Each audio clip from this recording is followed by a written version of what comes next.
안녕하세요, 여러분. 반갑습니다. 오늘은 14번째 서브노트 강의 호르몬과 항상성 유지에 대해 공부를 하도록 하겠습니다. 먼저 여러분 항상성을 조절해주는 호르몬에 대한 먼저 특성을 먼저 알아볼 텐데요. 먼저 호르몬은 내분비선에서 생성이 됩니다. 내분비선이라는 것은 분비샘에서 만들어진 물질을 혈관, 즉 혈액으로 방출한다라고 해서 이 혈관이라는 것은 사실 폐쇄된 내 쪽이거든요. 그래서 그쪽으로 분비된다 하여 내분비샘이라고 하고요.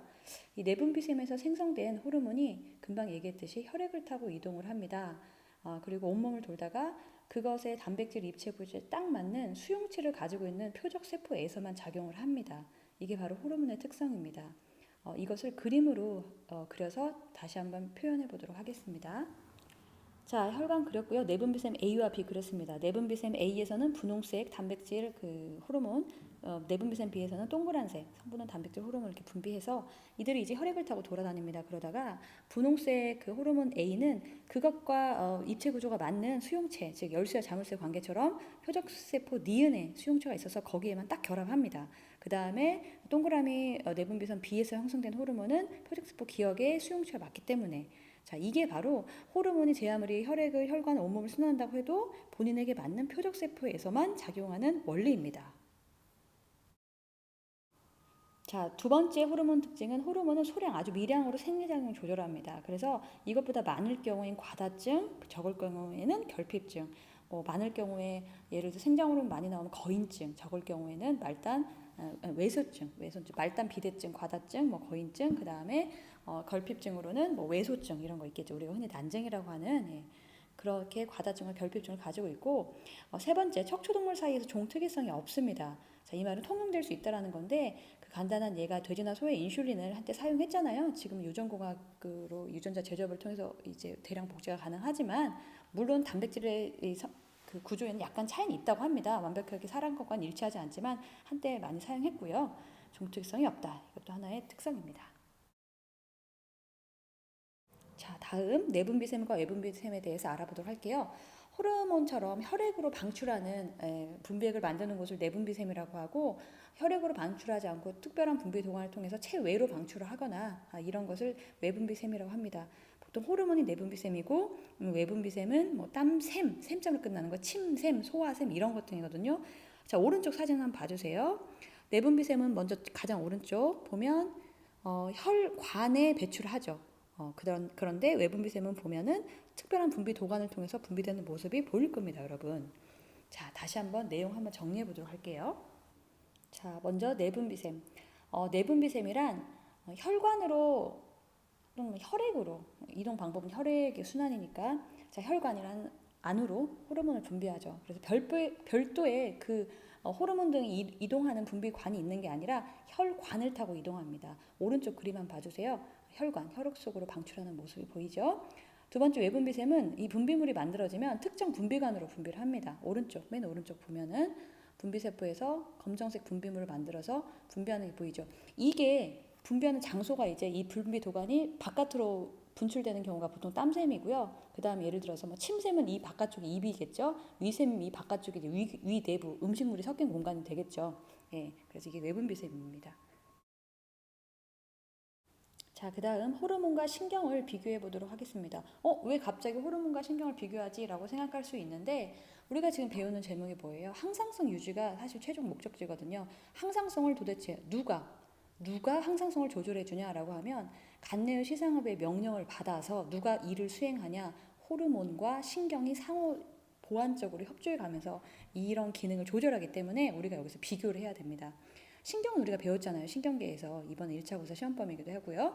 자, 흥분의 전도 오른쪽 그림 보이시죠? 예, 표적기관 역시 도달합니다. 예, 그리고 신경 말단 분비물질이 분비되어서 방출되는 게 보입니다. 아래쪽은 금방 배웠던 내분비샘 세포에서 혈관으로 호르몬 분비해서 표적세포로 가는 그림 보이고요. 자, 다음과 같처럼 표 그려서 한번 비교해 보도록 할게요. 먼저 호르몬과 신경 전달 속도 호르몬은 느리고 신경은 빠르다. 그 다음에 호르몬은 화학물질이기 때문에 작용 범위가 넓습니다. 신경은 뉴런이 닿는 그 곳에서 작용하러 좁죠. 효과는 역시 방출돼서 남기 때문에 호르몬이 길고 지속성은 짧습니다. 신경은 짧다. 호르몬은 당연히 전달 매체가 누가 운반해줘? 혈액이고 신경은 직접 신경세포가 운반해주겠죠. 뉴런입니다. 자, 마지막으로 호르몬은 어디에 존재하냐? 어떤 생물체에게? 바로 동물, 식물 모두에게 존재합니다. 예, 식물도 호르몬 만듭니다. 대표적인 여러분 식물을 햇빛에 나왔을 때 굽어 자라잖아요.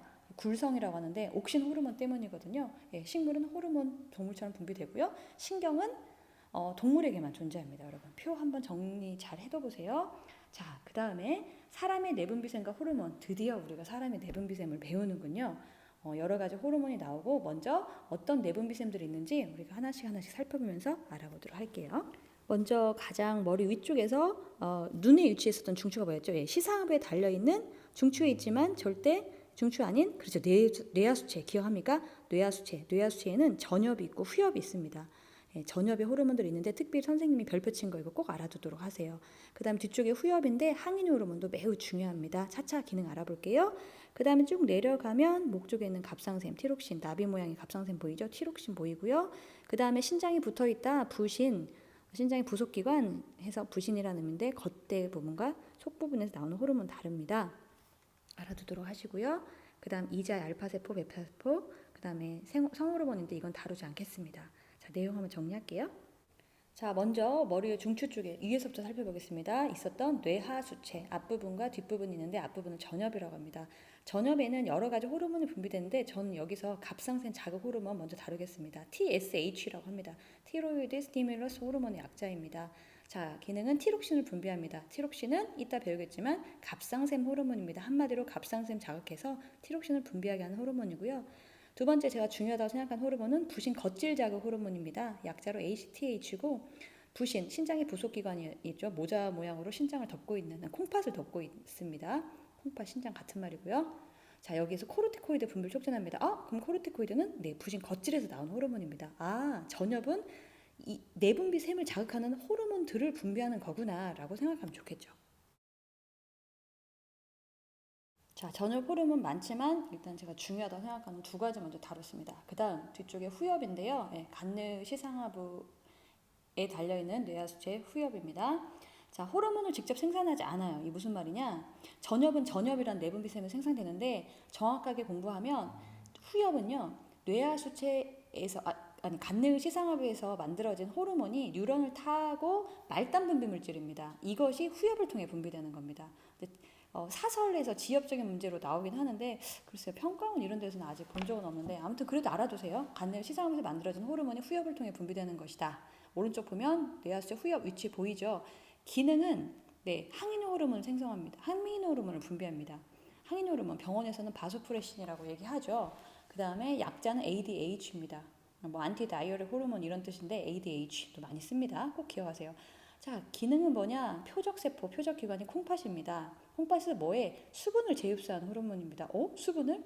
여러분, 평균적으로 정상인이 1분당 1cc의 오줌을 방출한답니다. 그러니까 생물시간 지나고 나면 50분 수업 다 하고 나면 여러분 방광에 50cc의 오줌이 쌓여 있는 게 정상적인 여러분 삼투압을 가지고 있을 때.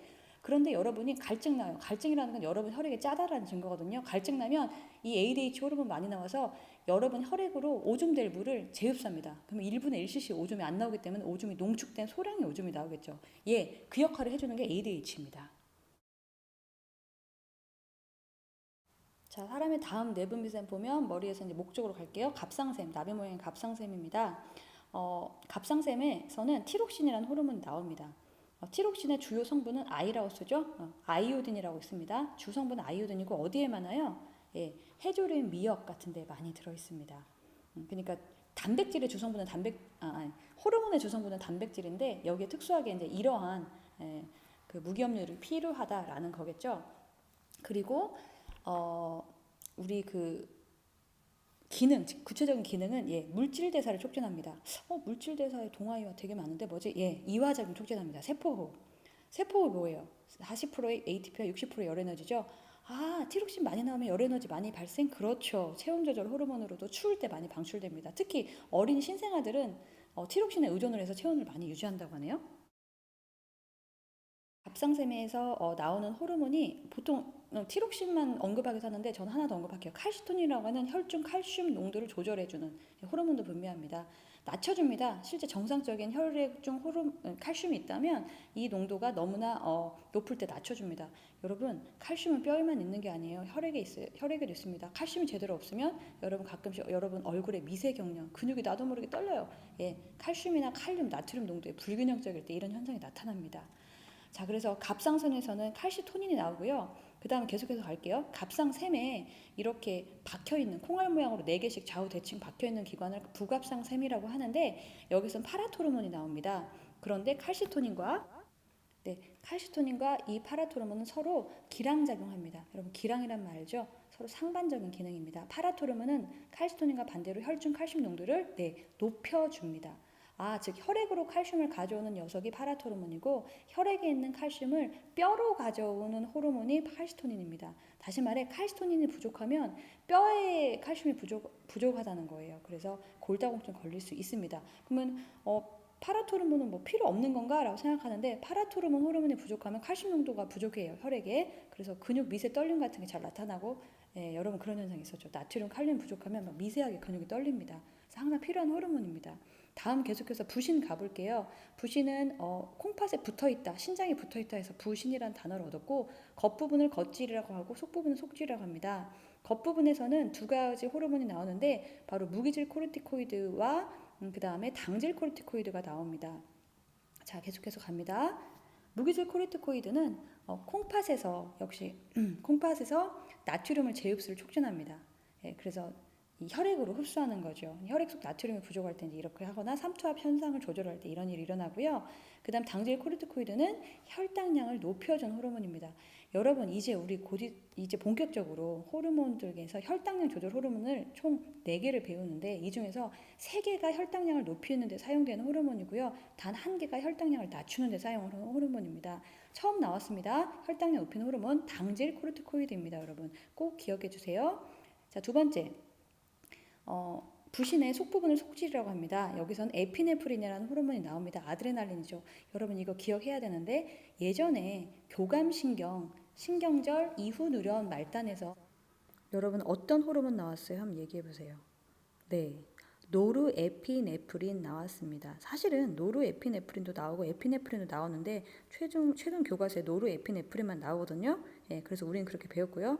어쨌든 비슷한 물질입니다. 자, 이제 이자 한번 가보도록 할게요. 자, 먼저 이자 장소 보입니까? 찾았습니다. 여기가 이자이고요. 여기서 어떤 호르몬을 만들어지냐?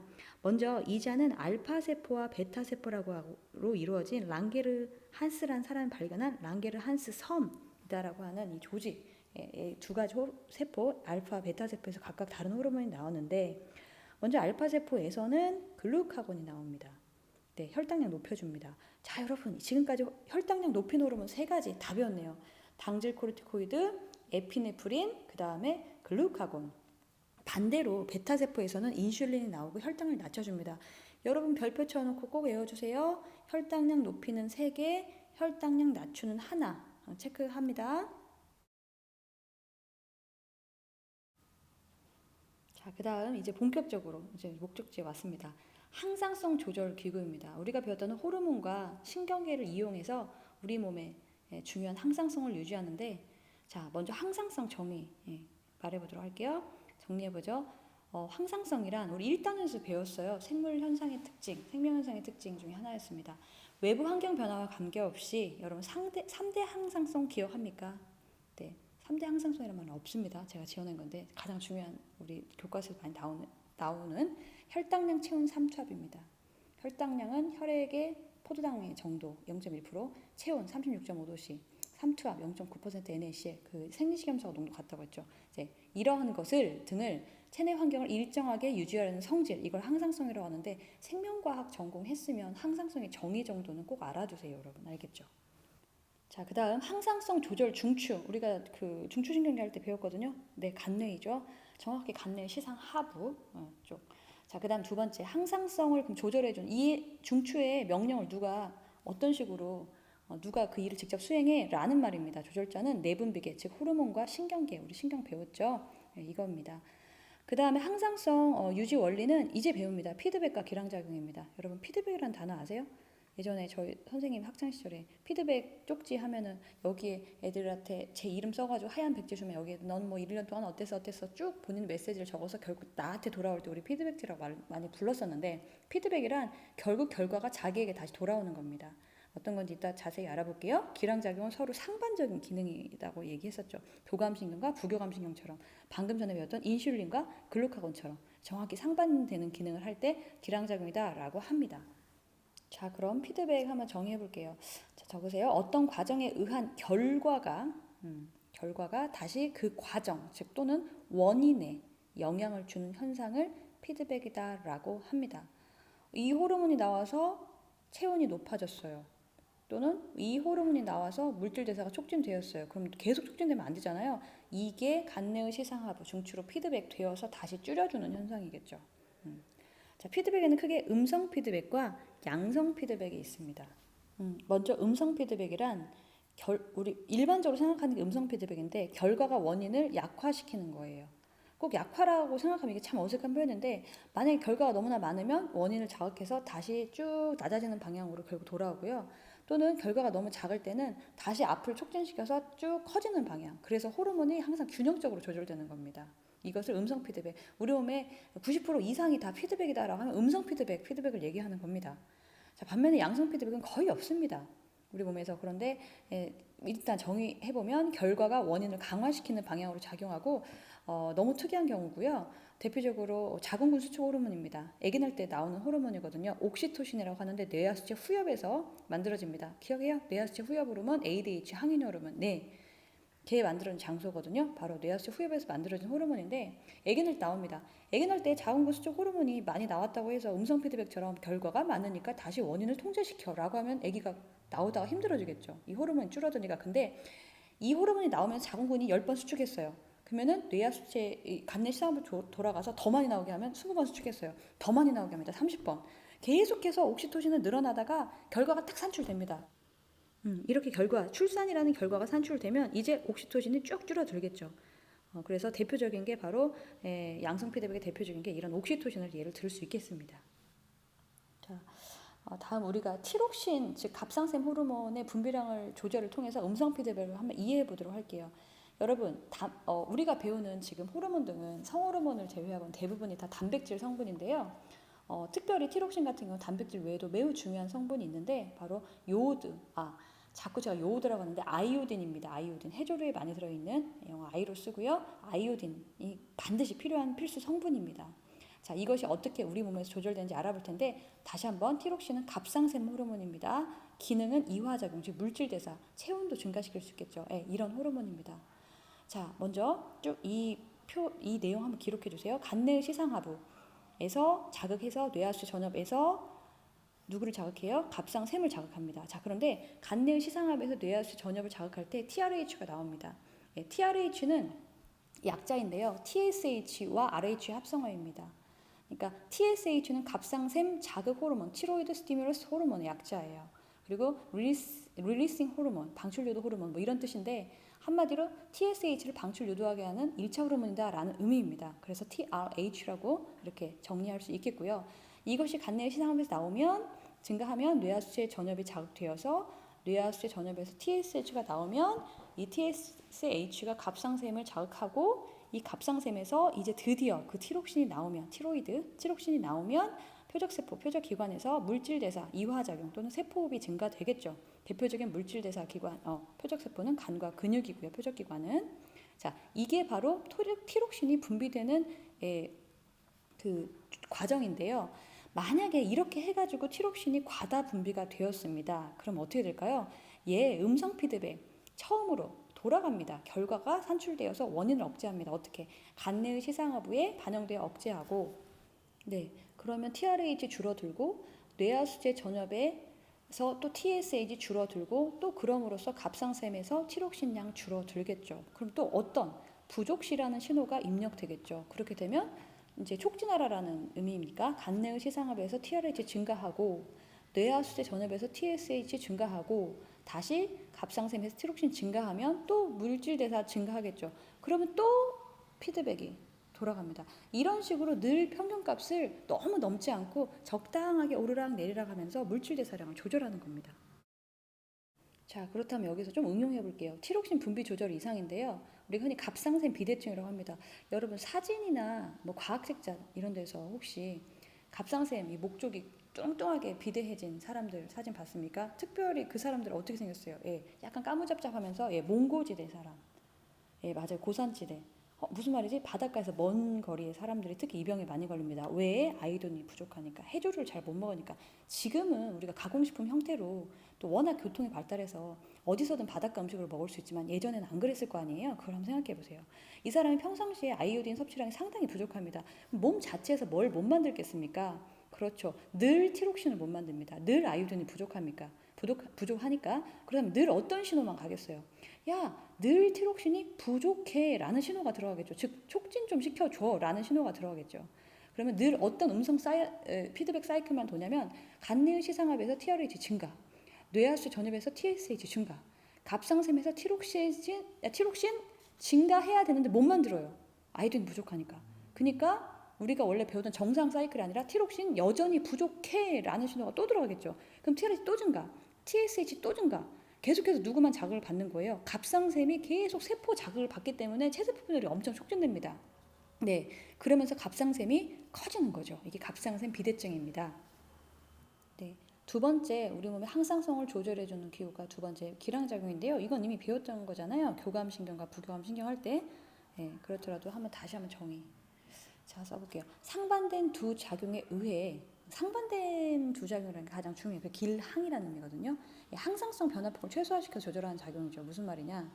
계속 교감만 작용하는 게면 안 되겠죠. 그래서 이걸 억제시켜준 부교감 기능, 인슐린만 나오는 게 아니라 글루카곤 적절 억제, 칼시토닌만 나오는 게 아니라 파라토르몬 적절 억제. 이렇게 해서 두 작용에 의해서 평균치를 넘어서지 않으면서 적절하게 항상성을 조절하는 작용. 이게 바로 기량작용이다라고 합니다.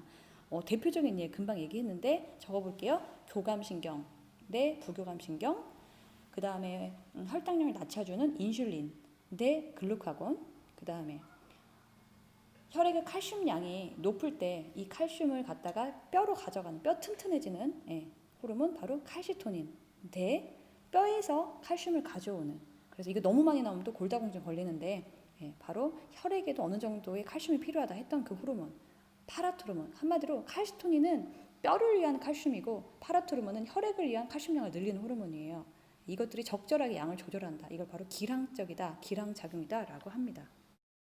본격적으로 항상성 유지 들어갈게요. 조절작용. 자, 혈당량 체온 삼투압 위주로 배워보도록 하겠습니다. 먼저 혈당량 조절입니다. 혈당량이란 혈액 속의 포도당의 양이죠. 얼마가 정상이냐? 보통 혈액 100에 포도당 100mg이 녹아있을 때 0.1% 정상입니다 라고 얘기합니다. 자, 이 혈당량의 조절 과정, 먼저 고혈당일 때 먼저 알아보도록 할게요. 여러분 하루 중 혈당이 고혈당일 때는 여러분이 밥을 먹은 후입니다. 혈당량이 증가하면 간내의 시상압에 입력이 되고 이것이 체크하세요. 부교감신경 명령을 받아서 이자의 베타세포가 인슐린을 분비합니다. 그럼 인슐린은 포도당을 글리코젠으로 합성하고요. 세포 내에서 포도당의 산화를 촉진시키고 혈액 속 포도당을 세포로 흡수함으로써 결국 혈액 속의 포도당을 없애는, 낮춰주는 역할을 해서 혈당량을 낮추는 호르몬이다 라고 얘기를 합니다. 매우 중요하고 특별히 여기서 파란색으로 체크한 부교감신경은 베타세포를 자극해요. 이 말이 비읍비읍입니다. 여러분 뭐 이런 식으로든 어쨌든 꼭 기억해야 됩니다. 자, 한 가지예요. 혈당량을 낮춘 호르몬은 인슐린입니다. 특별히 인슐린의 기능 중 포도당이 글리코젠으로 합성된다, 간에서. 이게 가장 중요합니다. 그 다음 두 가지 역할도 중요하긴 한데 주로 시험에 많이 나오는 게 이거고요. 참고로 혈당량이 간내 시상압을 통해서가 아니라 베타세포 수용체 부분에서 직접 감지하기도 하는데 고등학교 교과서는 이건 안 나오기 때문에 제가 다루지 않았습니다. 참고로 그냥 알아두시고, 특별히 부교감신경이 베타 자극해서 인슐린 나온다. 그래서 혈액 속에 많은 포도당이 다당류 형태인 글리코젠으로 합성돼서 혈액 속 포도당이 없어진다. 이렇게 생각하면 좋겠습니다. 자, 저혈당일 때입니다. 자, 저혈당은 언제 오냐면 여러분 굶었을 때, 단식할 때나 운동 후에 에너지 많이 썼잖아요. 그러면은 세포호흡을 통해서 포도당을 많이 소비했을 테니까 혈액 속에 포도당을 갖다 많이 썼겠죠. 많이 줄어들겠죠. 이때 저혈당입니다. 혈당량 감소, 이것이 간내의 시상압을 통해서 이제 교감신경이 명령을 수행하는 거죠. 자, 교감신경은 두 개의 내분비샘을 자극하는데 이자의 알파를 자극해서 글루카곤 분비하게 하고 부신 속지를 자극해서 에피네프린 분비하게 합니다. 자, 알파 교감신경, 아까 전에는 부교감 베타입니다. 비읍 그것만 알아두면 교감은 이제 알파다 이렇게 공부하시고, 또 하나가 있어요. 뇌하수의 전엽을 갖는 시상하고 자극해서 부신 겉질을 자극합니다. 예. 위에 쪽에서는 교감 신경을 통해서 명령을 일으켰다면 이번에는 호르몬 체계예요. 간내의 시상합에서 뇌하수 전엽을 ACTH, RH라는 호르몬이 자극을 해서 뇌하수 전엽에서 ACTH, 즉 부신 겉질 자극 호르몬, 이미 배웠던 거예요. 이것이 부신 겉질을 자극하면 부신 겉질에서 바로 어떤 호르몬이 나오냐? 당질 코르티코이드가 나옵니다. 자, 먼저 위에서부터 다시 정리할게요. 이자의 알파 세포에서는 글루카곤이라는 호르몬이 나옵니다. 인슐린과 정확히 기량작용하는 호르몬입니다. 인슐린은 포도당을 글리코젠이라고 하는 다당류 형태로 합성했죠. 동화작용. 간에서. 그런데 이번에 글루카곤은 기량입니다. 이렇게 합성된, 간과 근육이 합성된 글리코젠을 포도당으로 분해합니다. 분해, 즉 이화작용인데 혈당량을 확보하는 겁니다. 이렇게 포도당이 만들어지는 거죠. 어디에서? 간에서 주로. 그 다음에 부신 속질에서도 같은 기능을 하는 에피네프린이 나옵니다. 얘 또한 어떻게? 글루카곤처럼 글리코젠이 포도당으로 역시 간에서 분해되는, 이화작용이 촉진되는 호르몬입니다. 자, 세 번째, 부신 겉질에서는 당질 코르티코이드가 나온다고 하는데 이들 둘과는 다른 방향으로 포도당을 확보합니다. 어떻게? 이 당질 코르티코이드는 단백질과 지방이라고 하는 탄수화물이 아닌 영양소를 탄수화물인 포도당으로 전환시키는, 영양소 전환의 역할을 해주는 호르몬입니다. 어쨌거나 포도당을 확보하기 때문에 혈당량 증가 쪽의 호르몬이죠. 그래서 세 가지 호르몬 기억하세요, 여러분. 글루카곤, 에피네프린, 정확히 인슐린과 기량작용하는 호르몬이고, 당질 코르티코이드, 이것은 영양소의 전환으로 포도당을 확보시켜주는 호르몬이죠. 그렇게 해서 이런 식으로 혈당량은 조절이 되는 겁니다. 여러분 꼭 기억하세요. 어떻게? 세 가지. 어떻게? 글루카곤, 에피네프린, 당질 코리드, 혈당량 증가 호르몬. 기억하시고, 그 다음에 이것들과 반대되는 작용하는 호르몬 인슐린. 그러니까 정확히 반대하면 기량이라고 하는데, 그래서 기량은 인슐린과 글루카곤의 관계로만 얘기합니다. 같은 장소니까. 이자라는 같은 장소에 정확히 반대되는 역할을 하기 때문에 이들이 이제 기량적인 호르몬의 대표적인 걸로 우리가 많이 배우는 거고요. 자, 다음 체온 조절. 두 번째 항상성 조절, 체온 조절 가보도록 할게요. 여러분, 체온이란 우리가 36.5도시죠? 네. 36.5도씨가 정상 체온인데 어떻게 조절할까요? 여러분, 추울 때 어떻게 해요? 난로를 틀고 그 다음에 이 열이 바깥으로 나가는 걸 억제하기 위해서 창문을 닫죠. 정리해볼까요? 열을 많이 발생시키고 또는 열을 많이 난로로 생성시키고 그 다음에 이 열이 발산 또는 방출되는 걸 억제하죠. 즉, 열 발산량을 어떻게 한다? 바로 이겁니다. 포인트가 이거예요. 체온은 열 발생량과 열 발산량을 조절하는 게 바로 체온 조절입니다. 자, 그렇다면 조절 과정 한번 알아볼게요. 여러분, 추울 때 두 가지 고르세요. 추울 때 열 발생량은 업다운, 열 발산량은 업다운. 어떤 거겠어요? 네, 추울 때 열은 많이 발생시켜요. 난로를 틉니다. 내부적으로 막 열을 발생시켜요. 대신 이 열을 뺏기면 안 돼요. 열 발산량을 억제시킵니다. 자, 추울 때 조절 기작 자세하게 알아볼게요. 자, 간내의 시상하부가 신경을 통한 조절은 교감신경을 통해서 직접적으로 말단기관을 조절하는 작용이 있고, 두 번째는 부신 속질이라고 하는 내분비샘을 자극해서 호르몬을 나오게 함으로써 조절하는 과정이 있습니다. 그 다음에 아예 그냥 간내의 시상하부가 호르몬들을 통해서 조절하는 방법이 있습니다. 첫 번째, 교감신경, 가장 빠른 반응입니다. 신경이 호르몬보다 훨씬 빠르다고 했죠. 그래서 급히 추울 때 빨리 열을 회복하고자 할 때, 생산시키고자 할 때는 교감신경을 통해 명령을 내리게 하는데, 바로 피부 주변 모세혈관 수축됩니다. 교감신경이 말단기관 작용하면. 그러니까 혈관 수축되니까 그 피부가 매우 하얗게 창백해 보인다라고 얘기하죠. 그러면 땀구멍도 막기 때문에 잇목은 수축하는 효과까지 있습니다. 즉, 열을 안 뺏기는 겁니다. 열 발산량 억제 기작입니다. 꼭 기억하세요. 간내의 시상하부의 직접적인 신경계 조절을 받아서 바로 이러한 기능을 수행하는 게 체온 조절 추울 때 가장 빠른 반응입니다. 그럼 다음은 이제 호르몬에 의한 반응인데요. 간내의 시상하부가 TRH를 통해서 뇌하수 전엽을 자극하고 이 뇌하수체 전엽에서 TSH가 나오면 갑상샘이 자극받습니다. 이 작용은 이제 올 호르몬, 모든 호르몬 분비 체계의 조절이기 때문에 가장 느린 반응이 되겠죠. 즉 여기서 적은 가장 위에가 가장 빠른 반응이고, 이제 두 번째는 교감신경이 부신 속지를 자극하는, 즉 신경 호르몬 체계 반응입니다. 즉 교감신경이 부신 속지를 자극하면 부신 속질에서 에피네프린이라는 호르몬이 나와요. 이들의 역할은 심장 박동 증가, 추워하면서 몸이 나도 모르게 막 떨리죠. 골격근 수축이라고 하거든요.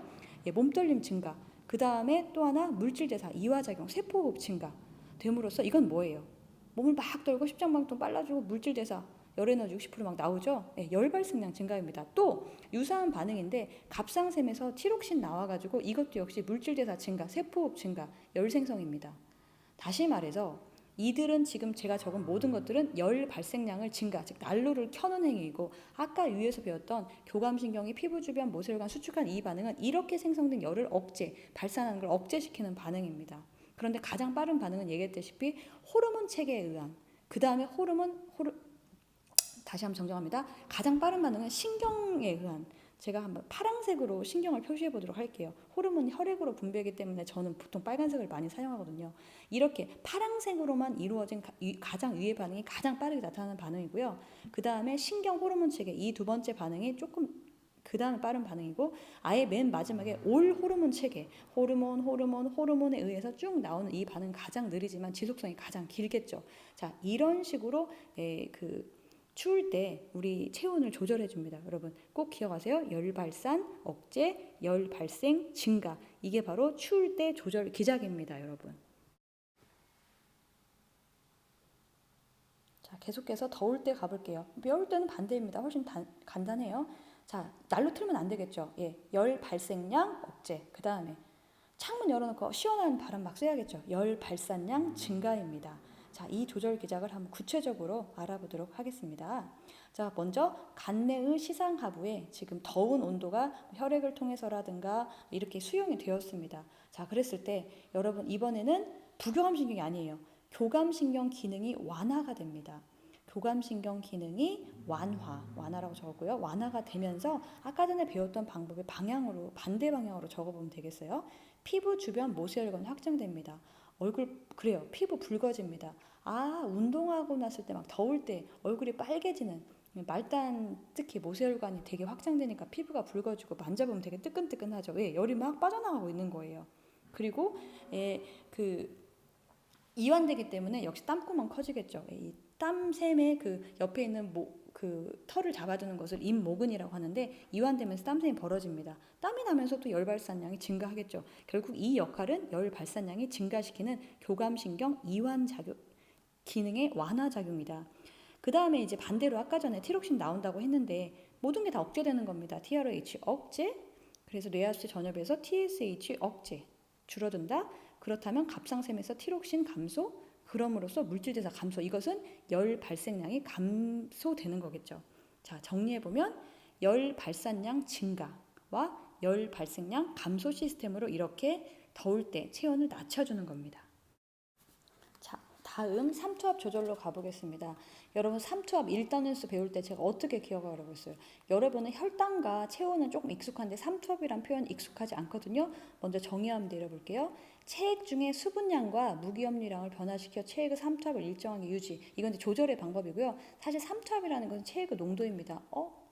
그래도 어려워요, 선생님. 그럼 혈당량 아니에요? 혈당은 정확히 포도당의 농도이고, 이번엔 삼투압. 네, 물과 여러 가지 이온들의 농도입니다. 근데 대표적인 이온이 나트륨이에요. 그래서 생리식염수의 농도는 0.9%를 여러분 생각하면 되겠습니다. 그게 정상 삼투압입니다. 그러니까 여러분 문제 풀 때 삼투압이 어렵게 생각하지 말고 우리 혈액을 짜고 싱거움 생각하면 돼요. 짜면 삼투압이 높다, 싱거우면 삼투압이 낮다. 어떤 게 짠 거예요?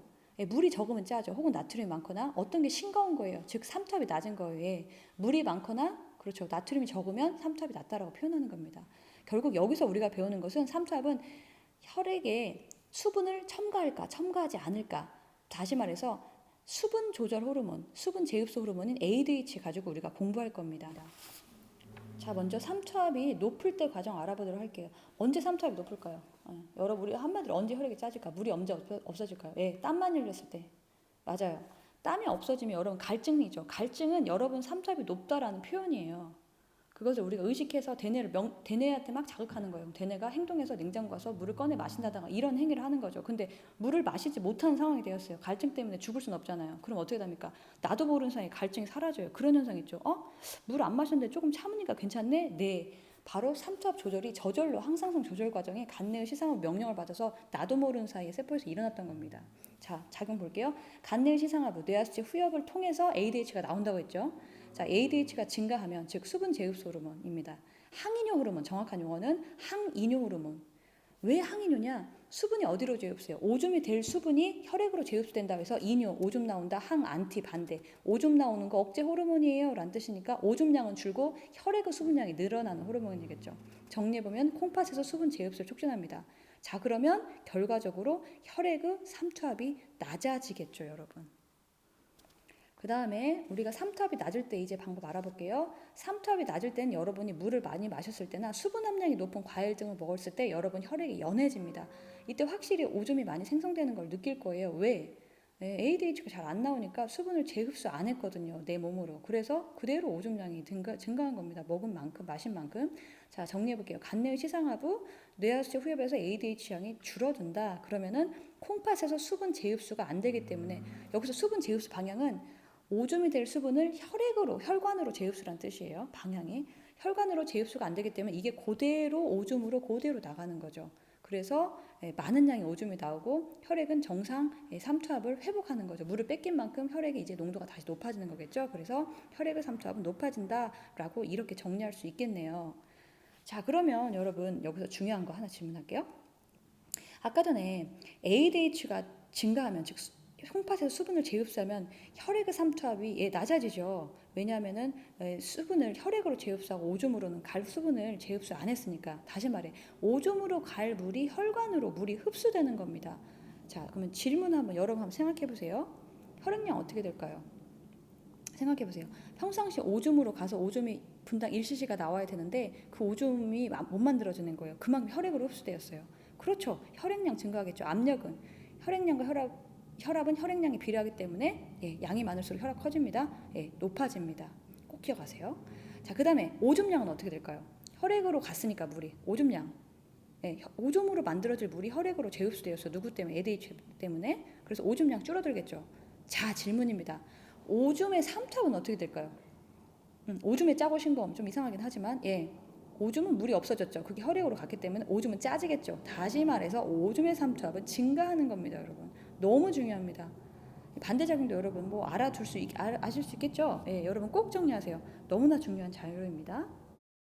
자, 혈액의 삼투압 조절, ADH와 관련된 기출문제가 상당한데요. 그 중에 지금 두 가지 중요한 그래프를 제가 가져왔으니까 여러분 그 온라인 클래스 수업 자료실에 올려져 있거든요. 자료 다운받아서 노트에 붙여담가하여 꼭 정리하기 바랍니다.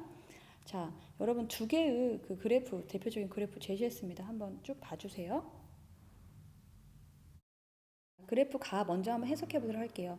그래프 가보면 혈장 삼투압, 혈액량, 혈압이 X축이고 세로축이 이에 따른 항인호르몬 분비량 조절이에요. Y축입니다. 자, 혈장 삼투압이 높아지면 지금 점선 그래프죠. 어떻게 돼요? 오른쪽으로 가지면 같이 높아지죠. 항인호르몬 증가한다. 가만히 생각해 보세요. 혈액이 짜지면 뭐 해야겠어요? 싱겁게 만들어야 되니까 혈액으로 수분 재흡수한 호르몬인 항인효 호르몬 증가하겠죠. 반대로 혈액량과 혈압이 뭐 할수록 왼쪽 그래프로 낮아질수록 항인효 호르몬은 어떻게 됩니까? Y축 값 높아지죠. 증가합니다. 여러분 이 그래프 이해돼요? 또는 반대로 오른쪽으로 가면 낮아지죠? 높아지죠? 누가? 혈액량과 혈압이 상당히 약소한 변화긴 하지만 항인효 호르몬 낮아지죠. 어느 방향이든 여러분 꼭 이해하기 바랍니다. 혈액량과 혈압이 낮아질수록 왼쪽으로 X축이 갈수록 항인효 호르몬 농도가 증가한다. 여러분 이 그래프 한번 잘 분석해 보세요. 아주 중요합니다. 어떤 사람이 물 1리터의 물을 엄청 마셨네요. 1리터의 물을 마셨습니다. 자, 어떻게 됩니까? 물 섭취하면 혈장 삼투압. 여러분 그래프 보면 참 특이하죠. 혈장 삼투압은 거의 변화가 살짝 일어나죠. 근데 오줌은 굉장히 과감하게 일어나죠. 그렇습니다. 여러분 상상성은 크게 요동치지 않습니다. 항상성을 조절해줬던 그 결과값이 요동치는 거죠. 혈장 삼투압은 물을 마시니까 살짝 낮아졌어요. 원래 0.9가 정상인데 살짝 낮아집니다. 자, 1 구간에서 어떤 일이 일어나는가 한번 보기 전에 자, 물 섭취했습니다. 혈장 삼투압 낮아집니다. ADH량도 낮아지겠죠. 혈장 삼투압이 낮은데 수분을 재흡수할 필요 없잖아요. 그러니까 오줌량은 어떻게 되겠습니까? 증가하겠죠. 오줌 삼투압 낮아지겠죠. 자, 그래서 1구간 정리하면 ADH 분비량이 감소 구간인데 어떤 일이 일어나냐? ADH 분비량이 감소하는 구간이죠. 왜? 물을 막 마셨으니까. 자, 콩팥에서 수분 재흡수량을 억제하겠네요. ADH량이 감소 구간이니까. 그래서 오줌량은 늘어나고, 오줌량이 늘어나서 오줌이 희석되었어요. 연한 오줌 나오겠죠? 반면에 오줌은 싱거워진 겁니다. 오줌 삼투압은 낮아지겠죠. 이게 바로 1구간에 대한 설명이었습니다. 계속해서 2구간 보면 2구간은 1구간의 원인으로 인해서 이제 어떻게 됩니까? 오줌량이 증가해서 물을 마신 만큼 오줌이 나온 겁니다. 원래대로 이제 회복입니다. 혈장 삼투압 지금 높아진 거 보이시죠? 다시 말해서 ADH 분비량이 증가라는 표현은 좀 그렇긴 하지만 ADH 분비량이 정상으로 회복되는 구간입니다. 즉 콩팥은 이제 다시 수분을 재흡수하기 시작합니다. 그러니까 오줌도 이제 정상적으로 나오기 시작해요.